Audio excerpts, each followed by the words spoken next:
ओम भगवते वासुदेवाय नमः। जय माता दी मित्रों, कैसे हो आप सब। आशा करते हैं आप सब अच्छे होंगे, खुश होंगे। मित्रों, आज हम आपको श्रावण शुक्ला पुत्रदा एकादशी की कथा सुनाएंगे। आप ध्यान से सुनना। श्री कृष्ण जी बोले, हे युधिष्ठिर, श्रावण माघ शुक्ला पक्ष की एकादशी का नाम पवित्रता है। यह पुत्र की इच्छा पूर्ण करने वाली है, इस कारण इसका नाम पुत्रदा से ही प्रसिद्ध हुआ है। इसमें गौ माता का पूजन करना चाहिए। और इसके महत्व की कथा ऐसे है। एक महामती नगरी थी, उसमें महाजीत नाम का एक राजा राज्य करता था। वह बड़ा ही धर्मात्मा था, परंतु पुत्रहीन था। उपाय बहुत किए, परंतु सभी व्यस्त हो गए। दिल का कांटा उसके कभी नहीं निकल सका। राजा शोक में रहता था। यह देखकर उसके मंत्री बहुत दुखी होते थे। और वह एक दिन लोमस ऋषि की शरण में गए। दंडवत वहाँ जाकर उन्होंने विनय से उनको प्रणाम किया।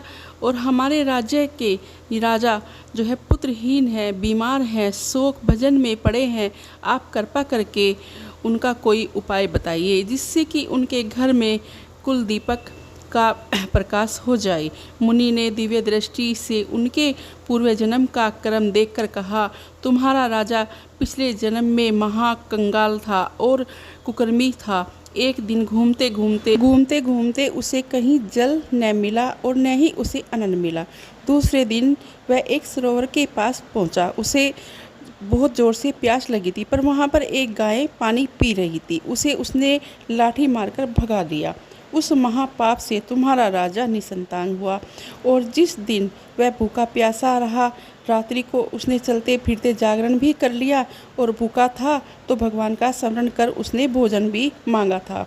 तो उस दिन श्रावण शुक्ला एकादशी व्रत उसने भूल से कर दिया, परंतु वह दूध, पुत्र और धन देने वाली पुत्रदा एकादशी भी थी। उसके प्रभाव से राजा को राज्य मिला और गौ के श्राप ने उसे निसंतान कर दिया। यदि आप लोग अपने राजा के यहाँ पुत्र चाहते हो तो प्रजा सहित आपको श्रावण शुक्ला एकादशी का विधि सहित व्रत करना होगा और फल अपने राजा को प्रदान करना होगा, तो निश्चय ही उनके यहाँ पुत्र होवेगा। व्रत की विधि यह है कि गौओं का पूजन करना है और उन गौओं को मधुर जल और मधुर फलों से प्रसन्न करना है।